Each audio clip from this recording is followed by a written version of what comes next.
말썽꾸러기가 있습니다. 집안에서 엄마 말도 안 듣고 말썽꾸러기였습니다.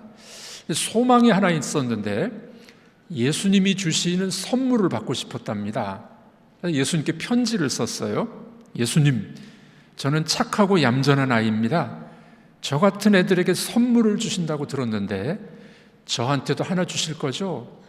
편지를 썼고 이제 기도를 하는데 마음이 좀 찔렸어요. 지를 알아가지고 편지지를 찢었습니다. 다시 썼습니다. 예수님, 남들이 그러는데 저는 착한 애래요. 그런 아이한테 선물 하나 주실 수 있죠? 그래도 또 마음이 좀 거북했습니다. 지가 지은 죄가 기억이 났기 때문입니다. 다시 찢었습니다. 예수님, 저 장난 잘 치고 잘못하는 거 아시죠? 그런데 착한 애들에게 선물 주시고 하나 남으면은 저를 좀 주시죠? 그래도 마음에 찔렸어요, 이 녀석이. 그래서 이제 기발한 아이디어가 떠올랐습니다. 성당으로 달려갔습니다. 성모 마리아상을 훔쳐가지고 왔습니다. 그리고 이렇게 편지를 썼대요. 예수님 엄마 지금 내 품에 있습니다. 선물 안 주시면 안 풀어드릴 겁니다. 일명 성모 마리아 인질 사건이랍니다. 이 꼬마도 자기가 지은 죄가 아마도 기억이 나서 그런 일을 최악의 선택, 아마 이 아이 꼬마의 발랄한 생각이 아니겠습니까?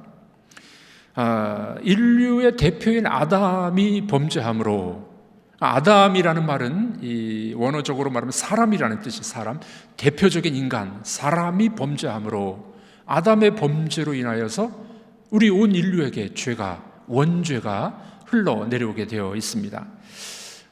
지금은 고인이 되신 서울 사랑의 교회에 담임하셨던 옥하는 목사님, 성이 옥시죠. 그 옥하는 목사님의 책에 보면 이런 이야기가 나옵니다.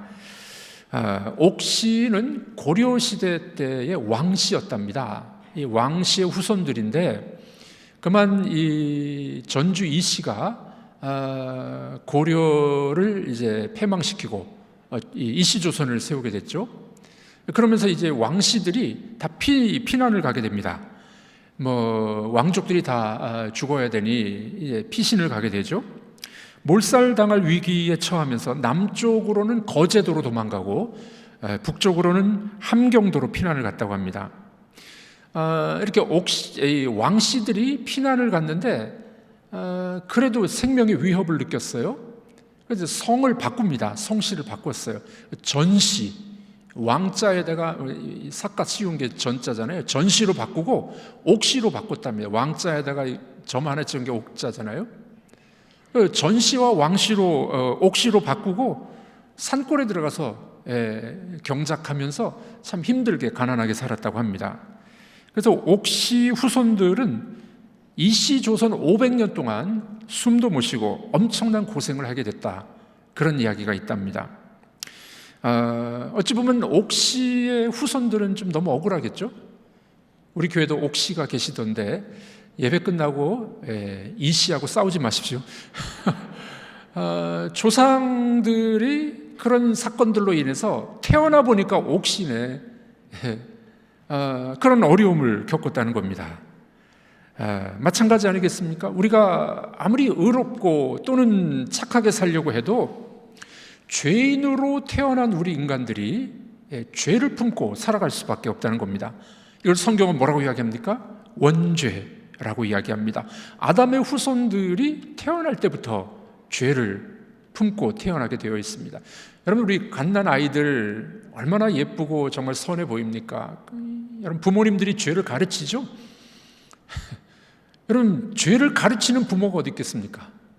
그런데 이 아이들이 자라나면서 보면은 스스로 죄가 드러나요.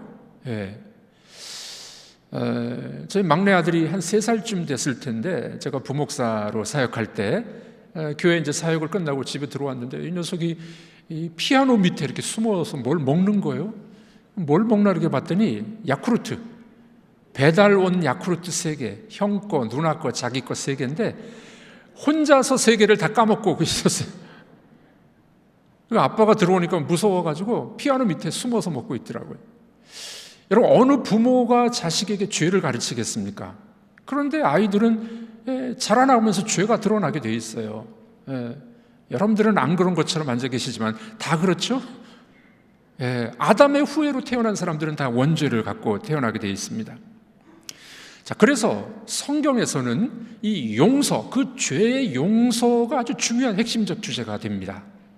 이 죄 문제를 해결하는 건 너무나도 중요하겠죠? 오늘 우리가 11번째 시간으로 죄를 용서하기를 고백했습니다. 이 영어 번역에 보면은 죄들을 용서하여 주옵소서 이렇게 나와 있습니다. 죄들을 복수로 나와 있어요. 왜 그럴까요?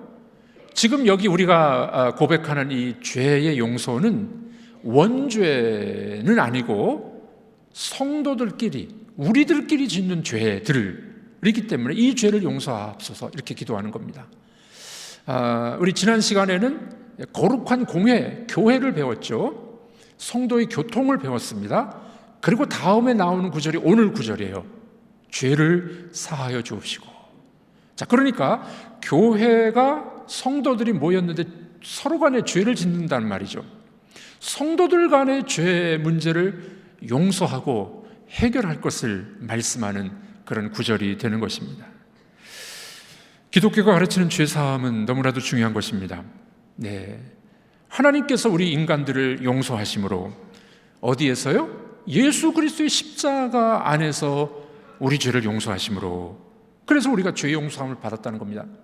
우리 사도신경을 계속 살피고 있는데 앞부분에는 그리스도의 십자가와 죄 용서를 앞에서 배웠어요. 후반부에 와서 또 죄 용서가 나옵니다. 그러니까 이 두 번째 후반부의 죄 용서는 우리들끼리의 죄 문제를 용서하기를 그렇게 고백하고 있는 구절이다라고 볼 수가 있습니다. 여러분들, 이 죄 용서라는 것은 너무나도 중요한 것입니다. 우리 인간 사회 속에서, 교회 안에서, 가정 안에서 죄가 있으면은, 죄 용서가 없다면 얼마나 삭막하고 힘들겠습니까? 그러므로 하나님이 우리를 용서하신 것처럼 우리가 서로 용서하는 공동체, 용서하는 가정, 그런 여러분들이 되기를 주님의 이름으로 축복합니다. 자, 오늘 이 고백, 죄를 사하여 주시는 것을 믿습니다. 이 고백에 담긴 중요한 의미를 함께 살피는 시간이 되도록 하겠습니다. 첫 번째로, 모든 인간은 죄인입니다. 모든 인간은 죄인입니다. 오늘 본문 말씀이죠. 다시 한번 읽어보도록 하겠습니다. 우리는 그리스도 안에서 그의 은혜의 풍성함을 따라 그의 피로 말미암아 속량 곧 죄사함을 받았느니라. 그의 피로 말미암아, 예수 그리스도의 십자가에서 죽으신 그 피로 말미암아 속량 곧 죄사함을 받았느니라. 죄사함을 받았다는 말은 이전에 뭐가 있었다는 말이에요? 죄가 있었다는 말이에요. 인간에게 죄가 있었는데 죄사함을 받았습니다. 죄 없이 태어나는 사람은 아무도 없습니다. 그래서 성경은 모든 사람이 죄를 범하였음에 이렇게 이야기합니다. 로마서 3장 23절인데 읽어보겠습니다. 모든 사람이 죄를 범하였음에 하나님의 영광에 이르지 못하였더니. 모든 사람이 죄를 범하였다. 태어날 때부터 죄인이라는 거예요. 여러분들 여쭤보겠습니다. 죄 없는 사람 계십니까? 아무도 없어요. 태어날 때부터 우리는 죄인으로 죄를 가지고 살았던 사람들이었었습니다. 에덴 동산은 분명히 낙원이었습니다. 그러나 에덴 동산에서 쫓겨났습니다. 왜 쫓겨났을까요? 그래서 에덴을 잃어버렸다, 낙원을 잃어버렸다, 실낙원 그렇게 이야기하죠. 신학적으로 그것을 원죄라고 이야기하며 오리지널 신, 원죄를 말합니다. 아담이, 인류의 조상이었던 아담의 범죄, 하나님을 저항하고 배반하고 불순종하고 떠나버렸던 아담, 그 아담 조상의 죄가 태어나는 모든 인간 속에 그 원죄가 전가됐던 것이었습니다. 이것을 뭐라고 이야기하냐면 대표성의 원리라고 이야기합니다. 아담이 범죄함으로 모든 사람의 범죄, 또 성경은 뭐라고 이야기하냐면 예수 그리스도 한 사람의 용서 속죄함으로 모든 사람이, 예수 믿는 모든 사람은 용서받음. 이걸 뭐라고 이야기하냐면 대표성의 원리입니다. 대표성의 원리. 로마서 5장 12절입니다. 읽어보겠습니다. 그러므로 한 사람으로 말미암아 죄가 세상에 들어오고 죄로 말미암아 사망이 들어왔나니 이와 같이 모든 사람이 죄를 지었으므로 사망이 모든 사람에게 이르렀느니라. 네, 한 사람으로 말미암아 죄가 세상에 들어왔고 사망이 모든 사람들에게 임하였다. 이 대표성의 원리입니다. 대표성의 원리. 축구 경기 예를 한번 들어볼까요?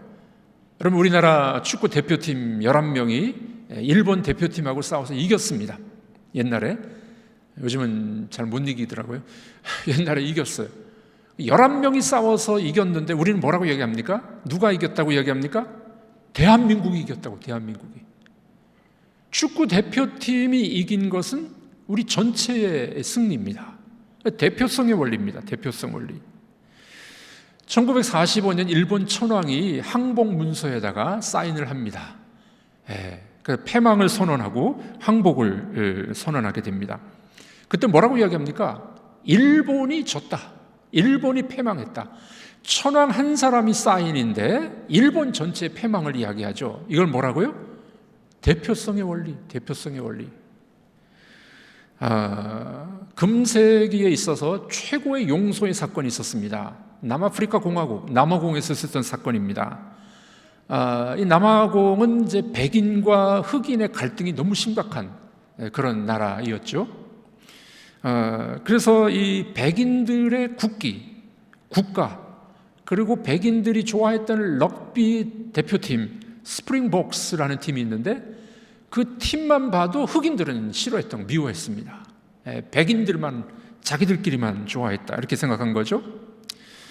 그래서 이 럭비 경기가 일어나면은 흑인들은 오히려 상대팀 다른 나라를 응원해 줬다고 합니다. 그 정도로 이게 흑백 차별이 심했던 나라 아니겠습니까?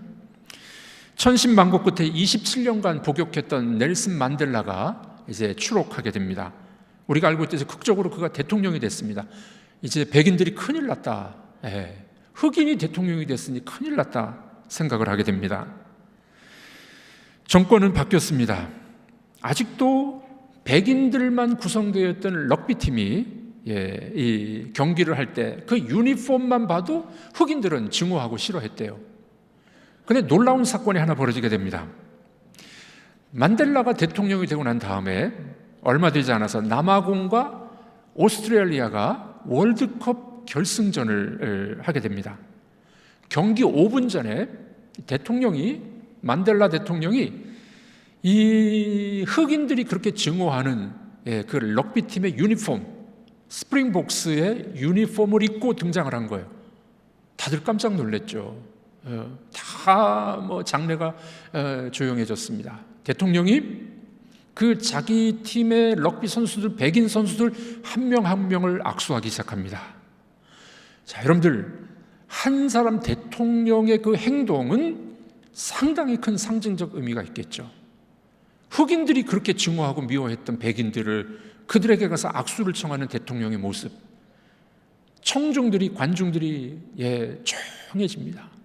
조금 있다가 어떤 사람이 넬슨 만델라의 이름을 연호하기 시작했습니다. 그 장례가 전체가 다 넬슨 만델라 대통령 이름을 불렀다고 합니다. 그날 백인들도 울고 흑인들도 우는 그런 사건이 벌어지게 됩니다. 텔레비전을 보고 있었던 백해라는 이 청년이 갑자기 마음이 무너지면서 가슴 속에 쌓여있던 증오가 다 사라지게 됐답니다. 이건 새로운 현실이야. 이제 남아공의 팀은 나의 팀이야. 그들이 누구든지, 그들의 피부색이 무엇이든지 그들은 내 팀이야. 이렇게 흑인 청년이 고백을 했다는 겁니다. 감사하게도 그날 월드컵 결승전에서 남아공이 우승을 차지하는 상급도 있었다고 합니다. 다음 주일날 더 귀한 사건이 벌어집니다. 만델라 대통령이 이 백인들만 나가는 네덜란드 개혁교회, 유럽 쪽의 사람들이 이 남아공에 가서 지배하고 있었거든요. 그래서 그 교회는 흑인들은 가지 못하는 교회였습니다. 이 백인 교회에 가서 담임 목사님과 악수하고 포옹하고 예배드리고 찬송하고 그 모습이 전국에 생중계가 된 겁니다. 여러분들, 역사적인 사건이었죠. 한 사람의 영향력이 전 나라를 대표하는 일이 되어버렸습니다. 대표성의 원리, 그것을 바로 대표성의 원리라고 이야기를 합니다. 여러분들 그렇습니다. 아담 한 사람의 범죄로 모든 인류가 죄인으로 태어났어요. 우리 속에 다 죄가 들어있다는 겁니다. 죄의 결과로 온 세상이 죽음에 이르는 병을 갖게 됐다는 사실입니다. 그야말로 하나님을 떠나고 죄를 갖고 있는 인간은 참담한 그런 인생이 아니었겠습니까? 자, 그런데 여기서 반전의 역사가 일어납니다. 그러나 그 죄를 용서하시기 위해서 예수님이 이 땅을 찾아오신 것입니다. 죄를 용서하기 위하여 주님이 이 땅을 찾아오셨습니다. 죄 때문에 인간은 하나님과 원수가 됐죠.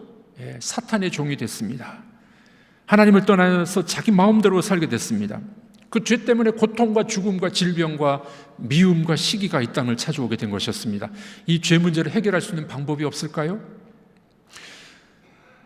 인간에게 있어서 가장 큰 문제는 이 죄 문제 해결입니다. 그래서 이 인류학자들, 역사학자들이 연구를 하는데 각 나라, 각 민족들마다 이 죄 문제를 해결하고 싶어서 나름대로 어떤 법칙을 갖고 있대요. 우리가 잘 알고 있지 않습니까? 그래서 어떻게 합니까?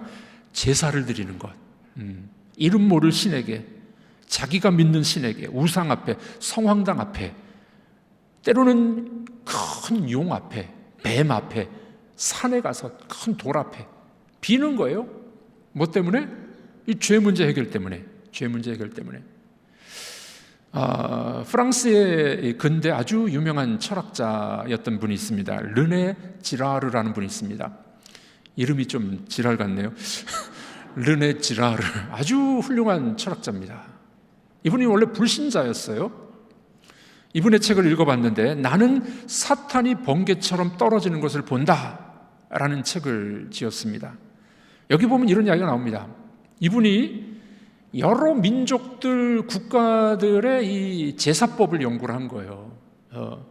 그랬더니 보니까 거의 공통적으로 부족 신화나 민족 신화 속에는 희생양 제도가 있었던 거예요. 희생양 제도. 이걸 뭐라고 이야기하냐면 초속적 사례, 그렇게 말합니다. 초속적 사례. 고대 수메르 신화에 보면은 에아, 티아마트, 킹구라고 이름을 붙인 희생양이 있었습니다. 인도 신화에도 보면은 푸루샤라는 희생양이 군중들에 의해서 이 갈기갈기 찢어져요. 그리고 그 찢어진 조각에서 카스트 제도가 발생하게 됐다. 이게 인도 신화에 나오는 이야기입니다. 자, 여러분들이 여러 민족들과 국가들을 보면은 늘 희생양들이 있었어요. 누구를 죽이는 거예요. 심지어는 인신제사, 사람을 죽이는 제사법도 있었어요. 왜 그랬을까요? 죄 문제 해결하려고. 구원받으려고. 우리나라도 있어요. 대표적으로 뭔지 아십니까? 심청전. 아버지 신봉사의 눈을 뜨게 하기 위해서 심청이가 인당수에 빠져 죽죠. 아버지 눈이 뜨어졌더라. 뭐 이런 이야기. 그런 스토리들이 다 뭐냐면은 희생양 또는 누군가 대신 죽음, 희생당함으로 내가 구원받는다. 그런 이야기들이 온 민족 안에 다 퍼져 있다는 겁니다. 그래서 르네 지라르라는 분은 연구하면서 그걸 발견해요. 그런데 성경을 보니까 뭔가 다른 이야기가 쓰여 있어요. 다른 민족 부족들은 보면은 인간이 죽든지 다른 어떤 것이 죽어야만 구원 뭐 그런 것들이 있다고 하는데 성경은 신이 죽었네. 하나님이신 그분이 이 땅을 찾아와셔서 하나님이 죽으셨어요. 그래서 이분은 그 연구를 통하면서 이 이야기가 정말 충격적이었어요. 아, 이것이야말로 진정한 구원이구나. 그래서 르네 지라르라는 사람은 이 연구를 하면서 크리스찬으로 바뀝니다. 놀라운 발견이죠? 우리는 다 아는 이야기지만 성경은 이 문제를 이야기합니다. 원죄로 죽을 수밖에 없었던 인간을 위하여 인간이 죄 문제 해결할 수 없으니 하나님이 내가 죽을게 라고 생각하시고 이 땅을 찾아오시게 된 것입니다. 이것이 바로 예수 그리스도의 십자가 사건입니다. 여러분, 우리의 죄 문제를 어떻게 해결할 수 있을까요? 좋은 세탁제, 세제 가지고 죄를 씻어낼 수 있겠습니까? 고성능 세탁기라면 씻을 수 있을까요? 유한 락스로 여러분들의 죄를 씻을 수 있겠습니까? 없습니다. 성경은 그래서 뭐라고 얘기합니까? 예레미야 13장 23절입니다. 우리 한번 읽어보겠습니다. 구수인이 피부를 표범이 그의 반점을 변하게 할 수 있느냐? 할 수 있을진데 악에 익숙한 너희도 선을 행할 수 있으리라. 네, 이 말이 무슨 말입니까? 구수인은 흑인이에요. 흑인이 그 피부를 바꿀 수 있겠느냐? 없다는 거예요. 표범이 그의 반점을 바꿀 수 있겠느냐? 없다는 겁니다. 하물며 악에 익숙한 너희도 선을 행할 수 있겠느냐? 없다는 거예요. 죄인이 의인이 될 수 없다는 겁니다. 그래서 이 죄 문제를 해결하기 위하여 그 유일한 해답은 예수 그리스도라는 거예요. 하나님이신 그분이 이 땅을 찾아오셔서 내가 대신 죽어줄게. 내가 대신 인간의 죄를 짊어지고 죽음으로 대속해 주셔서 인간의 죄를 씻어주시는 역사, 그것을 십자가의 사건, 신이 하나님이 나를 위하여 죽으심 사건입니다. 예수님께서 저주받으시고 모든 죄를 짊어지시고 죽으셨습니다. 그러므로 예수 그리스도를 믿는 자는 죄 용서함을 받고 사망에서 생명으로 옮겨지게 되는 줄로 믿습니다. 우리가 잘 아는 요한복음 3장 16절 우리 읽어보도록 하겠습니다.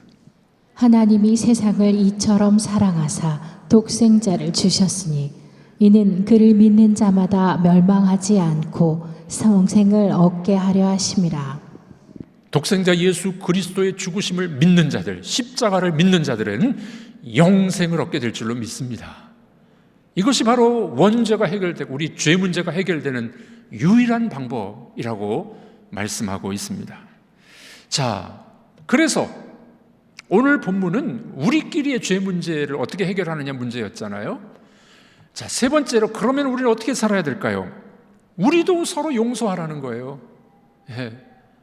하나님이 우리의 원죄를 용서해 주셨으니, 우리의 죽을 죄를 용서해 주셨으니, 큰 빚을 탕감해 주셨으니 서로 간의 죄도 용서하라 라는 말씀이 오늘 고백이 되는 것입니다.